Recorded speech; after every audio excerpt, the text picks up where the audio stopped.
ICC पक्षर PCB को दिया जाइछि हाइब्रिड फॉर्मूला। पाकिस्तान बदल रे दुबई रे मैच खेलिबो भारत। पाकिस्तान रो शर्त रे राजी हेलानी बीसीसीआई। चैंपियंस ट्रॉफी 2025 खेलिबा पई भारतीय टीम पाकिस्तान जीवा को मना करिबा परे विभिन्न प्रकार रिपोर्ट प्रकाश पाइबार लागिछि। विवाद रो समाधान पई आईसीसी पक्षर पीसीबी को हाइब्रिड फॉर्मूला दिया जाइछि। ए फॉर्मूला अनुसार चैंपियंस ट्रॉफी रे भारत ता मैच गुडिक पाकिस्तान बदल रे दुबई रे खेलिबो।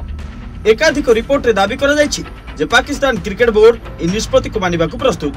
हेले या पई पाकिस्तान किछि शर्त रखिछि। जदि चैंपियंस ट्रॉफी रे भारत दुबई रे मैच खेलिबो ताले भविष्य रे भारत आयोजन करथुबा समस्त टूर्नामेंट रे पाकिस्तान मध्य निरपेक्ष वेन्यू रे खेलिबो। सेहिपरि पीसीबी को वर्धित वार्षिक राजस्व मिलिबो बोली आईसीसी लिखित भावे प्रतिश्रुति देउ बोली पाकिस्तान चाहुछि। किंतु विवाद रो समाधान पई पाकिस्तान देइथिबा प्रस्ताव को बीसीसीआई मानिबा को नाराज।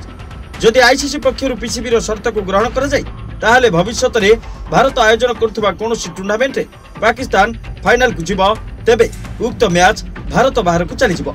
एया ही बीसीसीआई प्रमुख समस्या भावे उभा होछि। पीसीबी रो जने अधिकारी कहछन्ती आमे उपयुक्त प्रस्ताव देउछु।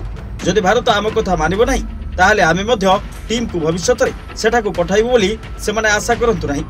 जदि कोनोसी आईसीसी टूर्नामेंट भारत रे हेबो ताहाले फाइनल किंबा प्रमुख मैच गुडिक से माने मध्य दुबई रे खेलिबे।